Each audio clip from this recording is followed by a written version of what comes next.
Boa noite, Brasil. Legal que nós estamos aqui nessa noite. E eu quero, sem mais delongas, te fazer refletir aqui sobre algo que o meu coração estava muito constrangido e conversar com você. Esses dias eu estava no momento de devocional. Pra quem não sabe, devocional é aquele tempo que você tira com o Senhor para ler a palavra e orar. Normalmente é melhor fazer isso de manhã cedo, viu?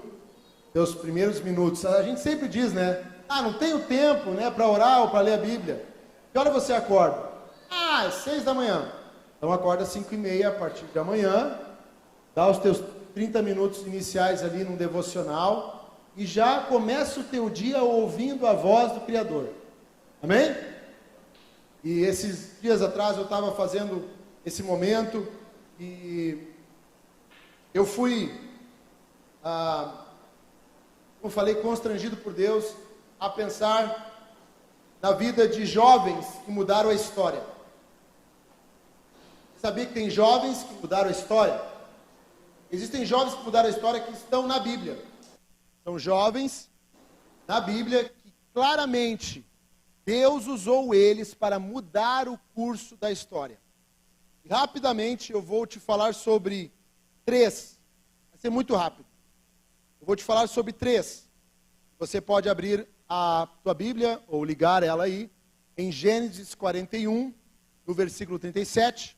Hoje nós não temos o auxílio do nosso data show aqui, do projetor, mas isso vai te fazer desafiar, abrir a tua Bíblia ou ligá-la aí. E você vai abrir em Gênesis 41, 37 ao versículo 44. Lá vai dizer assim, Gênesis 41, primeiro livro da Bíblia, no capítulo 41, versículo 37, diz: O conselho foi agradável a Faraó e a todos os seus oficiais. Disse Faraó aos seus oficiais: Acharíamos porventura homem como este, em quem há o Espírito de Deus? Depois disse Faraó a José: Visto que Deus te fez saber tudo isto, ninguém há tão ajuizado e sábio como tu. Administrarás a minha casa e a tua palavra obedecerá todo o meu povo. Somente no trono eu serei maior do que tu. Disse mais Faraó a José: Vês que te faço autoridade sobre toda a terra do Egito. Então tirou o Faraó o seu anel de sinete da mão e pôs na mão do José, e fê-lo vestir roupas de linho fino, e lhe pôs ao pescoço um colar de ouro. E fez ele subir até o seu segundo carro, e clamavam diante dele: Inclinai-vos. Desse modo o constituiu sobre toda a terra do Egito. Disse ainda mais Faraó a José: Eu sou Faraó, contudo, sem a tua ordem, ninguém levantará mão ou pé em toda a terra do Egito. Até aqui. Eu e você estamos no ano de 2022, se despedindo já, esse último mês. Nós estamos aqui nessa contagem regressiva de 3 cultos. Hoje, dia 3, 10 e 17, o nosso último culto. Os jovens aqui. E esse ano está acabando e eu vou fazer uma pergunta. Você sabe com certeza como será 2023? Sim ou não? Não. Existem muitas incertezas no futuro. Não preciso nem dizer o que nós passamos nos últimos anos. Todo mundo tinha plano, agenda, mudou tudo. A forma de ensinar, a forma de se comunicar, a forma de falar, a forma de chegar até as pessoas mudou. Muita coisa mudou. Ninguém estava planejando isso. Ou seja, quando nada está planejado, o que tem à frente é um tempo de incertezas. E sabe o que acontece? Como nós não fomos isentos de passar por aflição? Sabia disso? Porque Jesus vai dizer assim: no mundo tereis aflições, mas tem de bom ânimo, eu venci o mundo. O que significa Jesus não te isentou de sofrer. Ok? Foi o que a Jana falou. Normalmente nós queremos que Deus seja o nosso satisfador de desejos, né? É quase se relacionar com Deus como o gênio da lâmpada. Então eu vou na igreja e esfrego a lâmpada e aparece o gênio e eu peço a ele alguma coisa. Mas Deus não é o gênio da lâmpada. E normalmente quando nós passamos por sofrimento, questionamos quem é Deus. Porque pensamos que estamos isentos das aflições. Mas não. Estamos no mundo normal, todo mundo igual, todo mundo ser humano. Mas quando nós chegamos nesse tempo de incerteza, nós pensamos que Deus não tem um plano. E que Ele já não se programou. Nós não nos planejamos. Mas o Senhor, esse aí, ó, antes da fundação do mundo. E por que eu estou dizendo isso para você? Porque sempre em tempos de incerteza, sempre em tempos de crise, Deus já tem um plano. E Ele preparou alguém para esse plano. Ele já preparou alguém para esse plano. Sabe por quê? O mundo ia ser abalado por 7 anos de fome. Historiadores afirmam que foi um dos momentos mais críticos da história da humanidade, a fome que viria naquele tempo, naquela época que nós estamos lendo aqui. Não bastasse ainda isso ia acabar recaindo sobre todos. Mas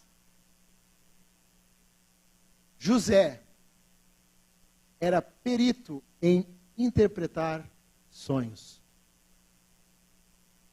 Aí você vai perguntar, só um pouquinho, mas, ô Felipe, presta bem atenção.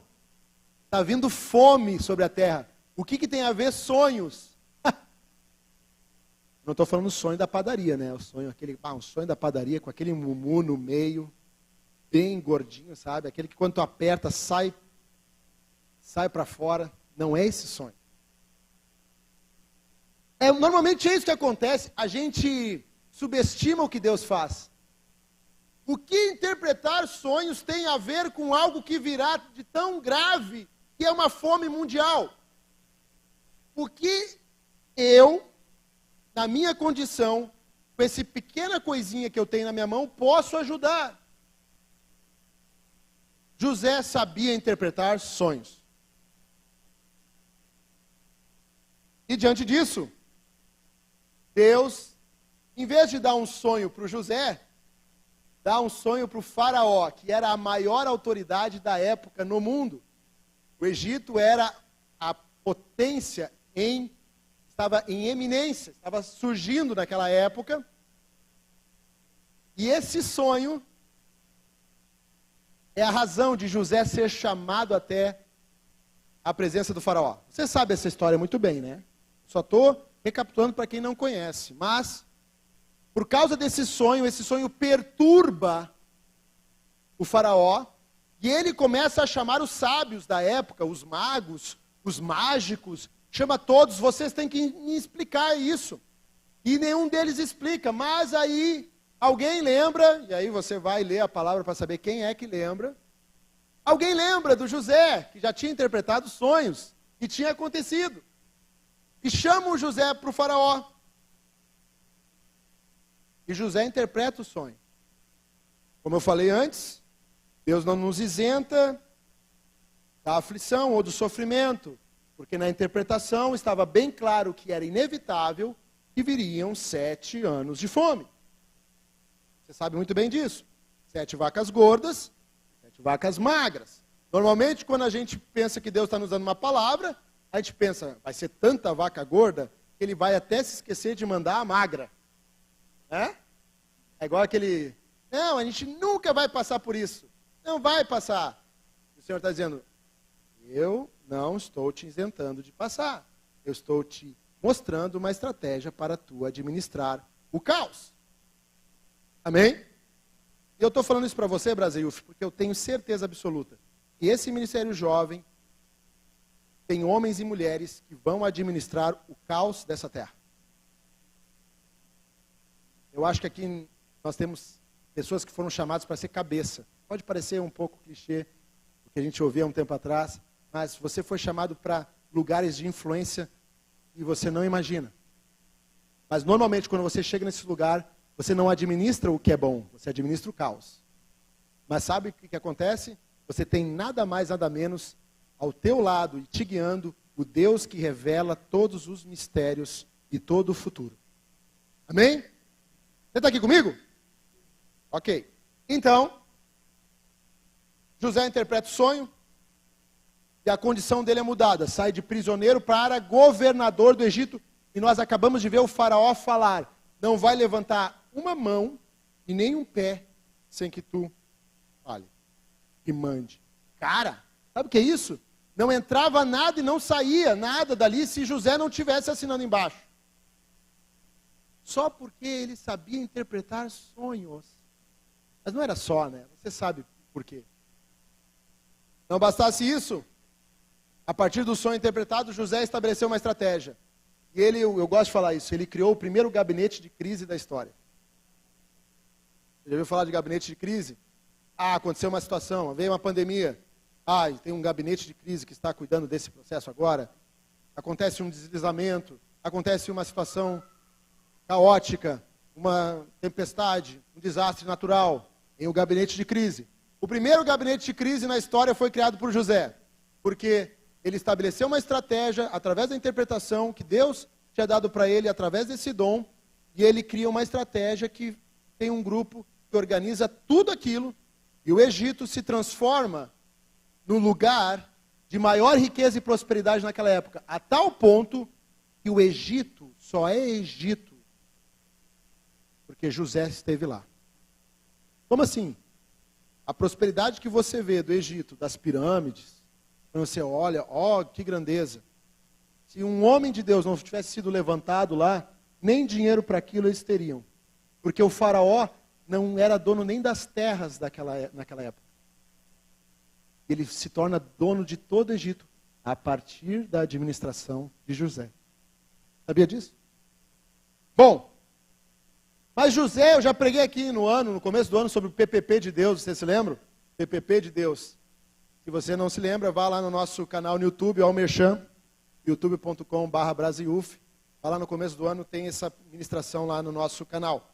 Então, a estratégia que Deus deu, ela teve um objetivo. Ela preservou a vida de todo o Egito, mas não somente preservou a vida de todo o Egito, também preservou a vida da família do José.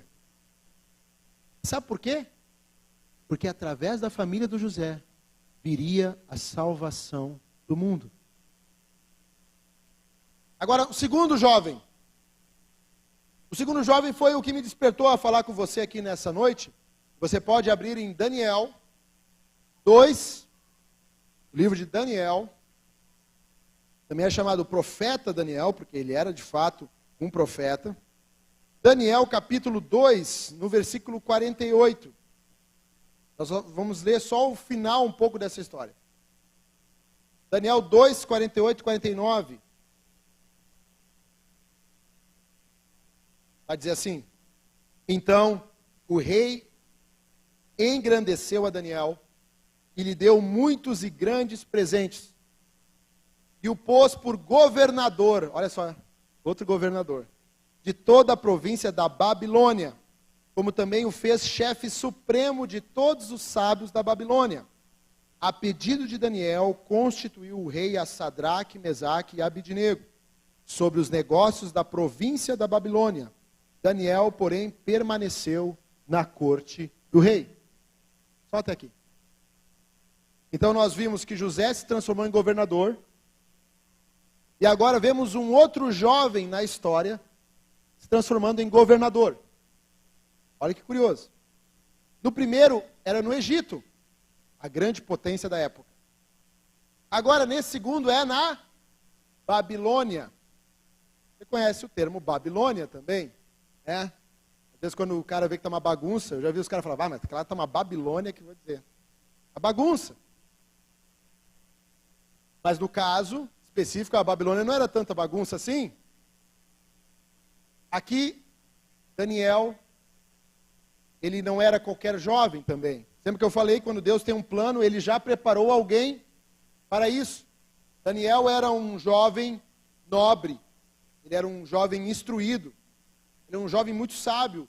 Vai dizer em Daniel capítulo 1, versículo 4, que esses jovens que estavam diante da corte do rei ali na Babilônia, no caso Nabucodonosor, eram jovens sem defeito, sábios, instruídos, de boa aparência. Mas, por que Daniel estava na Babilônia? Porque novamente tinha uma situação de incerteza, de pressão e de escravidão acontecendo. Israel, que era o povo de Deus, estava na Babilônia. Tinham sido levados cativo à Babilônia. Estavam numa situação incerta, confusa, complicada, difícil. E normalmente quando estamos nisso pensamos, Deus não pensou nada. Estou aqui pelo esmo, jogado ao esmo, jogado de qualquer forma. Mas, jovem, Deus quer usar a tua vida. Não no tempo da bonança. No tempo da bonança todo mundo é bom. Deus quer usar a tua vida no tempo da crise, do caos, onde não há resposta, não há nenhuma certeza.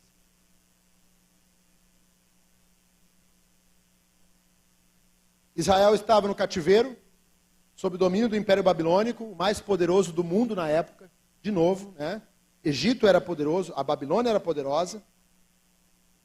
E olha que curioso, Daniel, capítulo 1, versículo 17, vai dizer que Daniel era inteligente em sonhos e visões.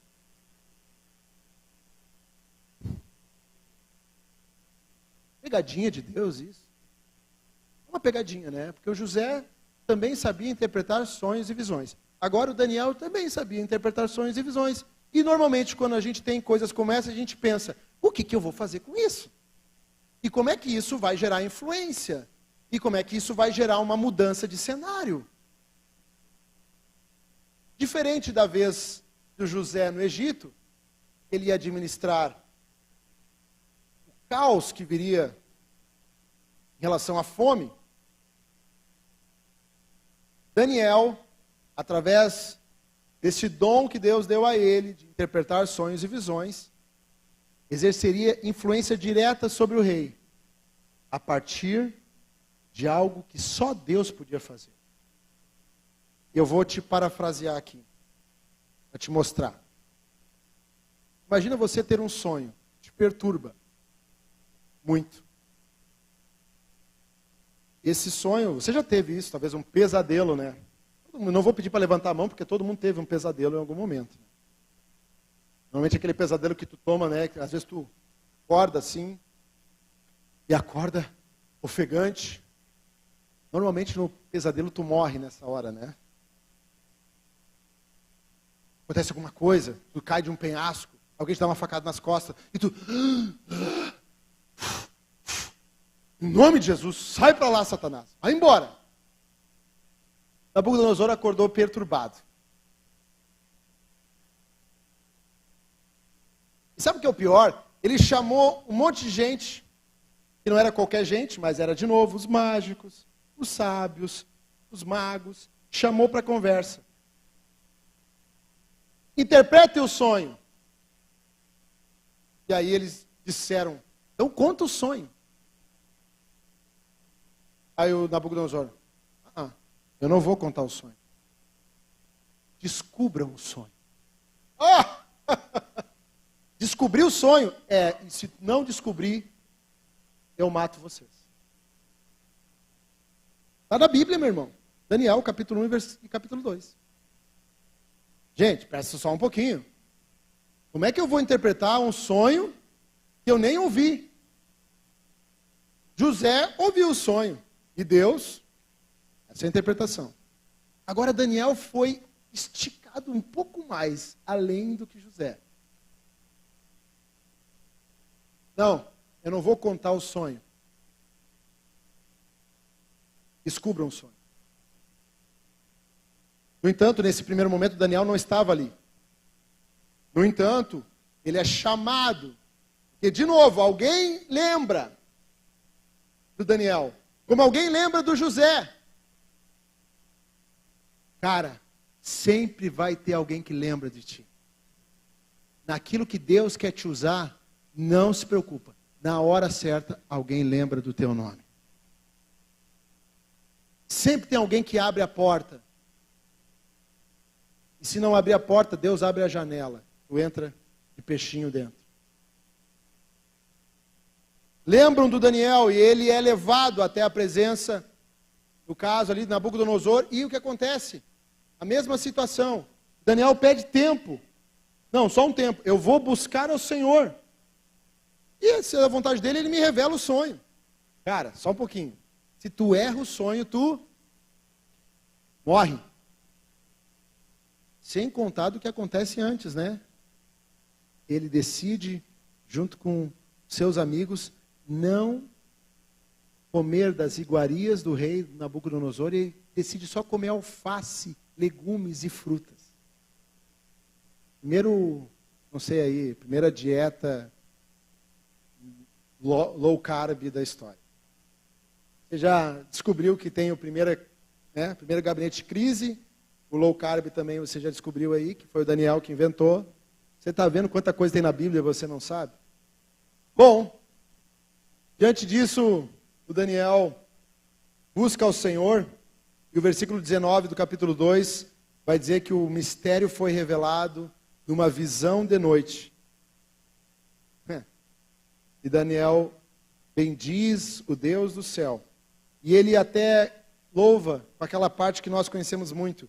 Logo depois que Deus revela para ele o sonho, Daniel diz assim: seja bendito o nome de Deus, de eternidade a eternidade, porque dele é a sabedoria e o poder. É ele quem muda o tempo e as estações, remove reis, estabelece reis. Ele dá sabedoria aos sábios e entendimento aos inteligentes. Ele revela o profundo e o escondido, conhece o que está em trevas, e com ele mora a luz. A ti, ó Deus de meus pais, eu te rendo graças e te louvo, porque me deste sabedoria e poder, e agora me fizeste saber o que te pedimos, porque nos fizeste saber este caso do rei. Aleluia, né? Você pode dar um aleluia aí? Cara, só Deus faz isso. Como é que eu vou saber o que tu sonhou? O que te perturba? De madrugada. Ó rei Nabucodonosor. E ele chega diante do rei e nada mais, nada menos. Jonas, nada mais, nada menos. Era a revelação sobre os tempos do fim. O sonho falava sobre muitos anos e eras. O sonho falava até sobre Jesus. Eu queria ler contigo esse sonho aqui, mas não vai tomar muito tempo, e sem a ajuda também, nosso data show talvez você não vai conseguir acompanhar da forma devida. Mas leia em casa o capítulo 2. O sonho é de uma estátua. Essa estátua é dividida, cabeça de ouro, prata, bronze, uma perna, um pé de ferro, outro pé de barro. Falava sobre o rei Nabucodonosor, falava sobre a Grécia, falava sobre o Império Romano, falava sobre o Império Persa, o Império Romano, todos os impérios que viriam depois de Nabucodonosor. E por isso que Nabucodonosor ficou perturbado, porque Nabucodonosor tinha uma ânsia por poder, de tal forma que ele queria entender o que estava acontecendo, por que essa estátua. E só Deus podia revelar isso. E não somente Deus revela para Daniel o sonho, como também dá a interpretação do sonho, que eu acabei aqui de te dizer. E é muito lindo, porque agora eu vou ter que ler. Lê comigo Daniel 2,44, que diz assim, Daniel 2,44. Mas nos dias destes reis, o Deus do céu suscitará um reino que não será jamais destruído. Este reino não passará a outro povo. Esmiuçará e consumirá todos estes reinos. mas ele mesmo subsistirá para sempre.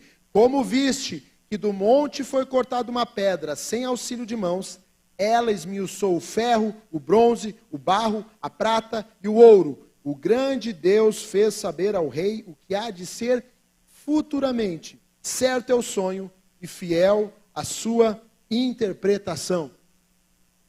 E essa pedra é Jesus. Porque no sonho a pedra acaba com essa estátua. Por quê? Porque o governo está sobre os seus ombros. Dele é o reino. Tudo isso para te dizer que Daniel também não era seduzido pelas ofertas do rei. Ele não cedia às pressões, mesmo se custasse a vida dele. E hoje a gente já cede à pressão só porque custa a nossa reputação nas redes sociais. Ou custa a nossa reputação em meio aos nossos colegas de trabalho ou de faculdade. Ou pelo medo do cancelamento. Eu não posso defender isso, porque se defender isso, eu não fico bem aqui entre eles. Desculpa, meu irmão, Deus não vai te usar. Essa é a verdade.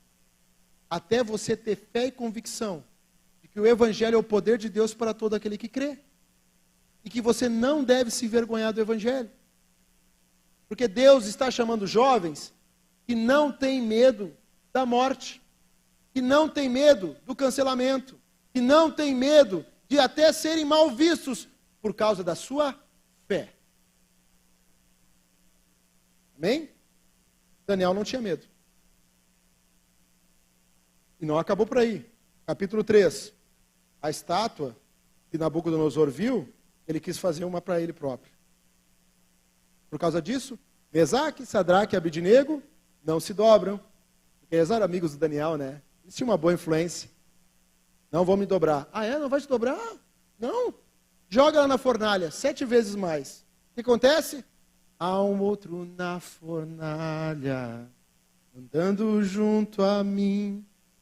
Já estou dando a dica para o louvor da música que há de vir.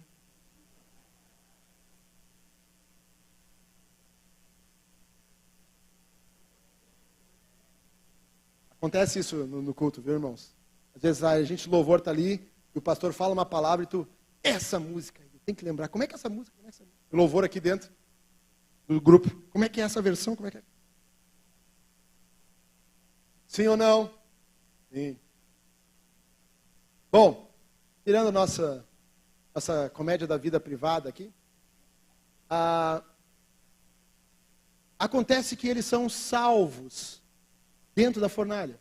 Não bastasse ainda isso, o próprio Daniel logo depois, e não é já com Nabucodonosor, é com outro rei. Ele passou por 3 reinados, o Daniel. Começou jovem Nabucodonosor e foi passando por cada um deles. Ia ficar melhor explicado aqui na imagem, mas tá bom. Tem até uma linha do tempo para vocês, ia ficar tão lindo. Mas, ele é jogado na cova dos leões, porque ele não tinha medo da morte, cara. Não tinha medo da morte. Daniel serviu a diferentes reinos, mas nunca mudou a forma de ser. E a sua fidelidade exaltou a Deus, de tal forma que Deus quis revelar para ele propósitos além do seu tempo. Jovem, isso é para ti, cara. A tua fidelidade a Deus vai te dar capacidade de ver o futuro. E o último jovem, eu não quero ser injusto com as nossas irmãs. Tem uma jovem que ela era linda, bela, maravilhosa, e ela foi usada por Deus. Esther. Abra Esther, capítulo 4. Versículo 13, que é a passagem mais conhecida desse livro. Desse livro que aqui na Bíblia, talvez, vou te dar uma dica, tá? A Bíblia, como ela está organizada, ela não está em ordem cronológica. Esther viveu depois de Daniel. mais ou menos 60, 70 anos depois de Daniel. Ou seja, os reis que passaram por Daniel já não era mais o mesmo, nem o mesmo império mais agora aqui. José foi com o Egito. Daniel com a Babilônia e já na transição para o Império Persa, que seria o império que viria logo depois. Mas no capítulo 4 acontece uma situação, no versículo 13, vai dizer assim, eu vou te explicar quem são esses, para encerrar nessa noite. Esther, capítulo 4, versículo 13, diz, então lhes disse Mordecai, e respondessem a Esther, não imagines que por estares na casa do rei, só tu escaparás entre todos os judeus. Porque se de todo te calares agora, de outra parte se levantará para os judeus socorro e livramento. Mas tu e a casa de teu pai perecereis. E quem sabe se para conjuntura como esta é que foste elevada a rainha. Então disse Esther que respondesse a Mordecai. Vai, ajunta a todos os judeus que se acharem em Suzã, e jejuai por mim, e não comais e nem bebais por 3 dias, nem de dia, nem de noite, nem de dia. Eu e as minhas servas também jejuaremos. Depois irei ter com o rei, ainda que é contra a lei. Se perecer, pereci. Então se foi Mordecai, e tudo se fez segundo Esther lhe havia ordenado. Gente, não é só os homens que não têm medo da morte não, viu? As mulheres também não têm medo da morte. Porque as mulheres não têm medo de morrer se elas estão cumprindo o propósito de Deus. A propósito, no campo missionário, muitas vezes você vai encontrar em povos perseguidos, povos não alcançados, mais mulheres do que homens.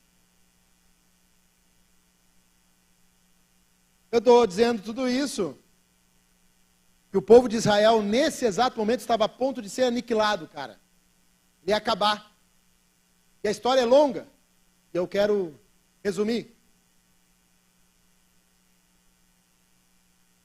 O povo seria aniquilado por um decreto feito por Amã, que era o braço direito do rei Assuero. E o rei Assuero era a maior autoridade da época. Ele mandava, a Bíblia diz, da Etiópia até a Índia. Cara, sabe o que é tu ser o governador da Etiópia até a Índia? Você faltou essa aula de geografia? Para entender quantos quilômetros são? Faltou, a minha esposa faltou, eu sei. Cara, só não chegou na China. Porque a China tinha o próprio Império Chinês, que era difícil de transpor. Mas, cara, da Etiópia à Índia é muito lugar, cara, é muito. A Bíblia diz que eram 127 províncias, que eram como nações, que ele governava. E eram 127 línguas diferentes. A tal ponto que foi mandado um decreto de morte para todos os judeus espalhados em todas essas nações. Sabe o que é isso, cara? Quando o rei decretava, tinha que traduzir para todas estas línguas rapidamente e pegar um cavalo e taca-lhe pau nesse carrinho, Marco Velho. Vai. Manda até chegar lá. Esse decreto foi enviado para todo o reinado do rei Assuero. Só que alguns capítulos antes, no primeiro capítulo, aconteceu uma história. A rainha chamada Vasti era a esposa do rei Assuero. E o rei Assuero fez aquela ideia assim, traz a rainha aqui para a festa. Ela é linda, maravilhosa. Vou mostrar o quanto é linda a minha rainha para todos os meus governantes, todos os reis das províncias. Chame. E aquela festa, na verdade, a Bíblia não diz especificamente, na verdade, mas historiadores afirmam que essa festa durou 6 meses. Imagina, 6 meses de festa. O trago deve ter sido bem forte. Chegou no final, o rei já devia estar muito bêbado. Quando ele pediu isso, ele já estava nas últimas dele. O que a rainha fez? Eu não vou. Não vou. Está bêbado. Eu estou aqui fazendo uma imaginação com você. A Vasti não vai. E por causa disso, os conselheiros em volta do rei, sabe o que eles fazem? Ô, Rassueiro, vem cá, isso é um desrespeito, viu? É muito desrespeitoso acontecer isso. Então, todo mundo vai entender que tu pode ser confrontado. Destitui a rainha. Tira essa mulher daí. E é o que acontece.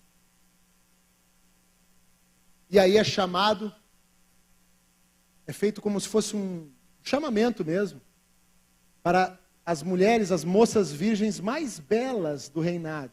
Aí você imagina as moças mais belas e também virgens da Etiópia até a Índia.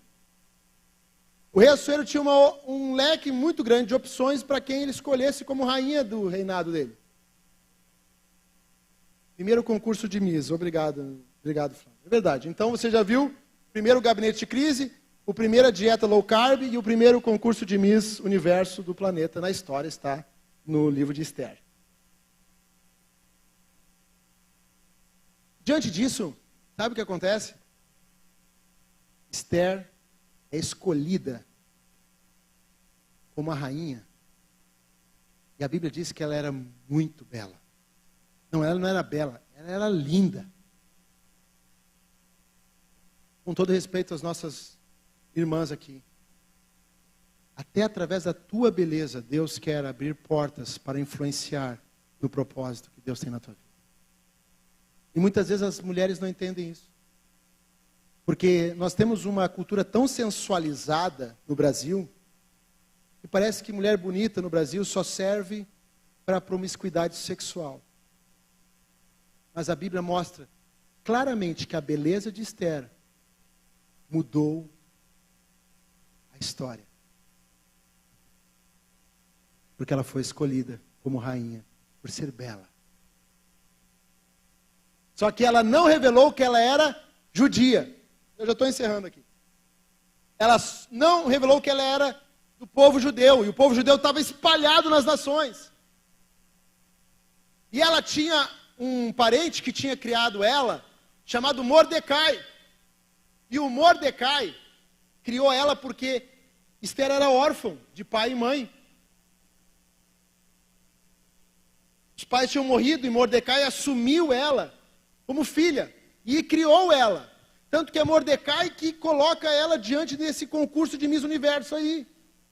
É ele que coloca, ó, vai para dentro disso aí que vai dar coisa boa isso aí.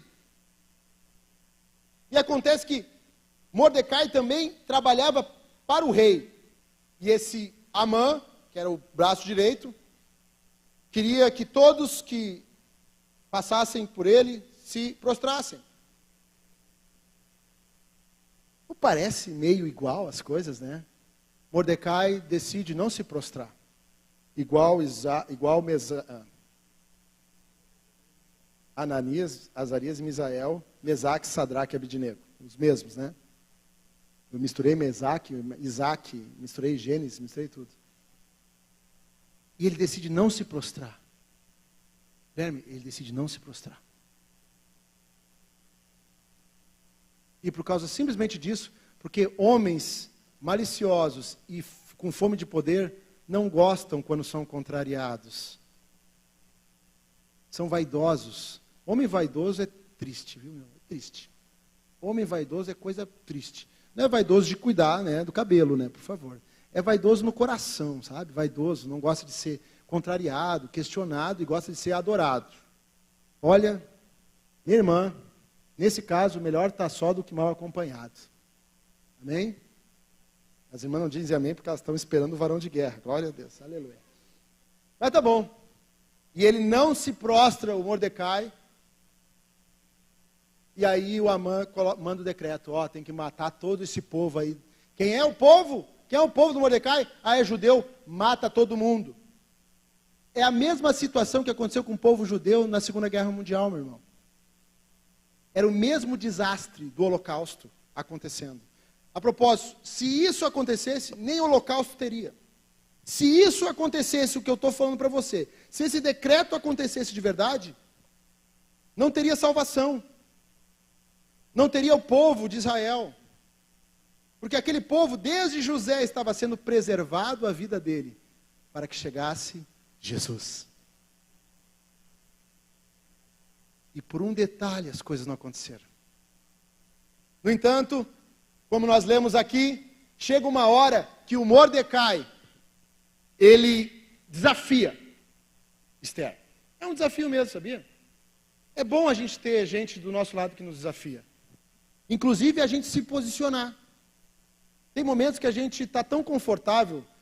Imagina, Esther estava confortável, ela era a rainha, ela tinha vários súditos, ela tinha, a Bíblia diz que ela tinha as moças da rainha, né? Ou seja, ela tinha um grupo que servia a ela.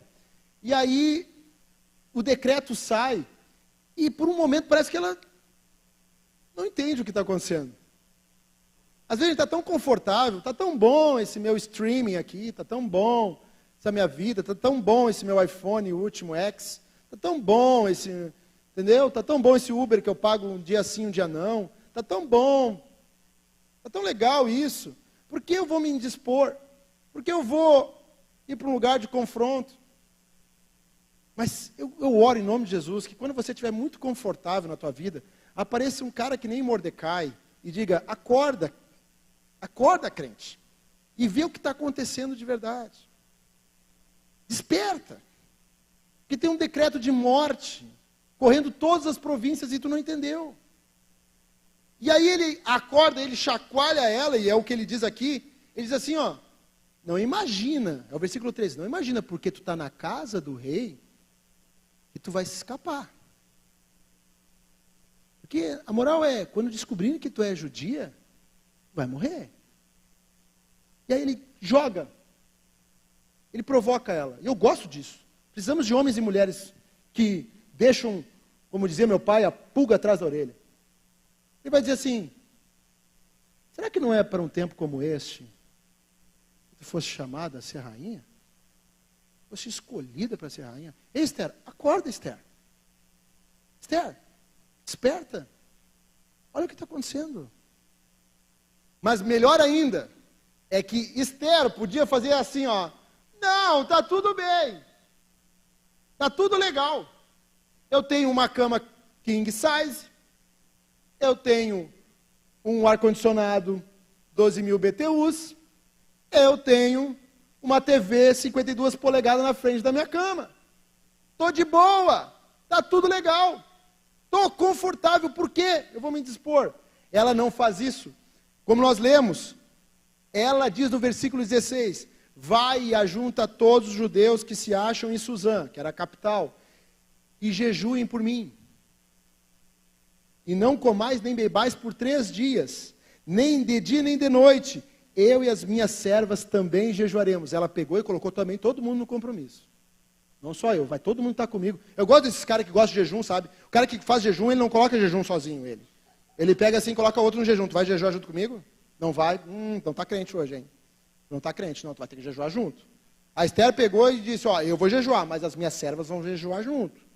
E aí o que vai acontecer?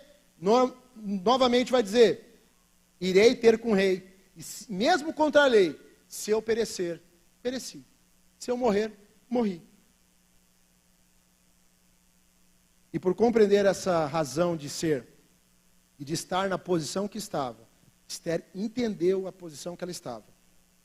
Ela foi usada para preservar a vida novamente. O que esses 3 jovens tinham em comum? Eles tinham um espírito excelente. Todos eles, você vai ler e vai dizer sobre isso. Eles eram fiéis a Deus e ao caráter de Deus. Quem Deus é. Eles eram ousados diante da pressão. Porque muitos podem, diante da pressão, se acovardarem. Esses 3 jovens, não. Eles se destacavam por terem comportamentos ou características que eram diferentes dos demais. Jovem, se tu é igual a todo mundo na tua volta, tem problema.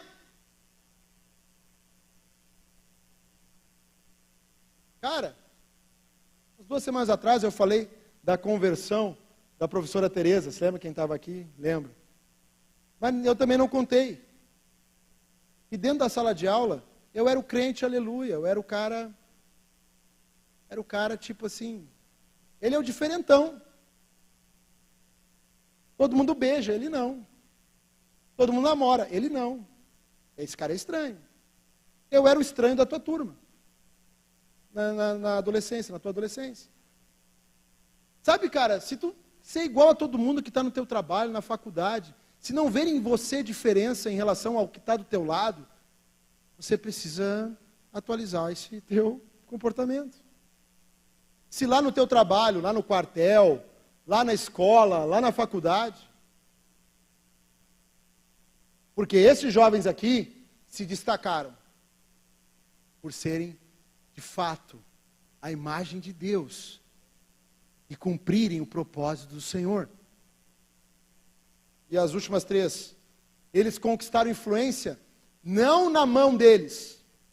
Hoje está todo mundo querendo ter influência pela força do braço, pelo número de seguidores no Instagram, pelo quem é que eu ando junto. José não andava com ninguém bom, viu? Quando ele saiu da prisão, quem eram os companheiros dele? Prisioneiros. Esther morava com Mordecai. Que relevância talvez isso tinha? Quase nenhuma.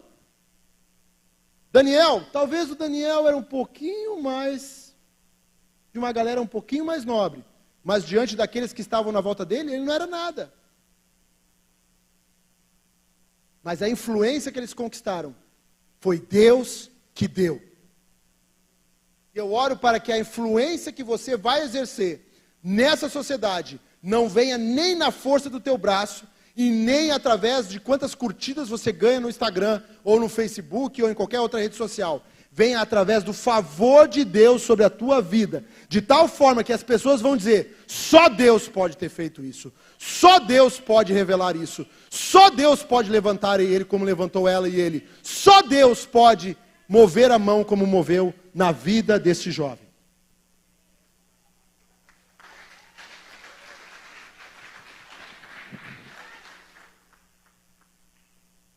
E eles receberam autoridade para reinar. Eu falei da vida de 2 governadores, um do Egito, outro da Babilônia, e de uma rainha. Eu não sei se você sabe, né? Que é mais influência sobre o rei que a rainha. Me desculpe. Os casados sabem bem. Os namorados também. Mais influência do que isso. Mas tudo isso, eu peço que o louvor já venha aqui. Mas tudo isso tinha um propósito. No Egito, na Babilônia e no Império Persa, Medo-Persa.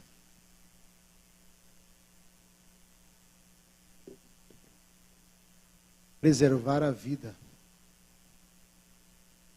Você vai dizer: mas Felipe, que grande propósito é esse, né? Preservar a vida.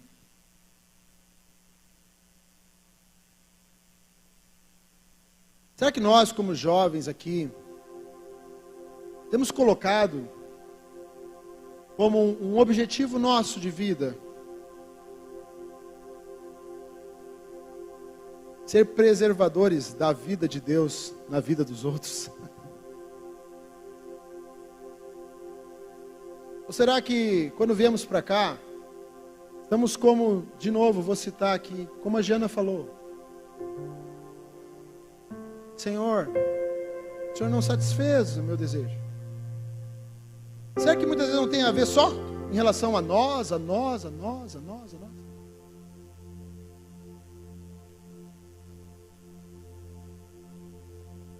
Todos esses jovens poderiam escolher não ficar expostos à morte.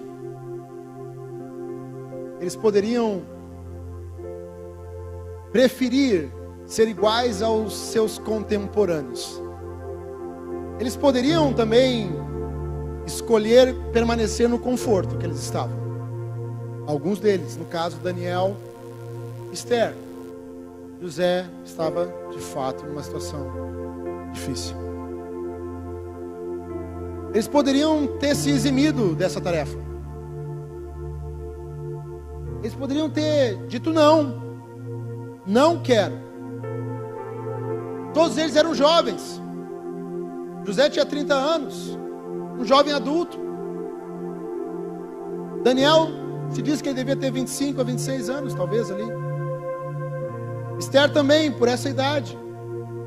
Jovens, como você e eu aqui.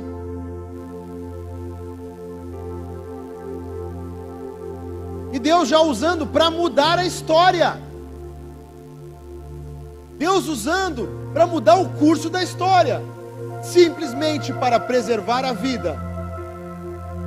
Porque a vida viria exatamente naquele caminho de preservação. Jesus estava vindo. O próprio Senhor e Salvador do mundo estava vindo. E porque jovens se colocaram no lugar do risco, no lugar do desconforto, jovens se colocaram no lugar de não estar naquilo que eles talvez gostariam, mas foram chamados para isso. Eles se colocaram nesse lugar, à disposição. E assim, o Senhor usou a vida deles para trazer vida. Jovem, o ano que vem pode ser de incerteza, de crise, de falta de muita coisa que você possa imaginar ou pensar.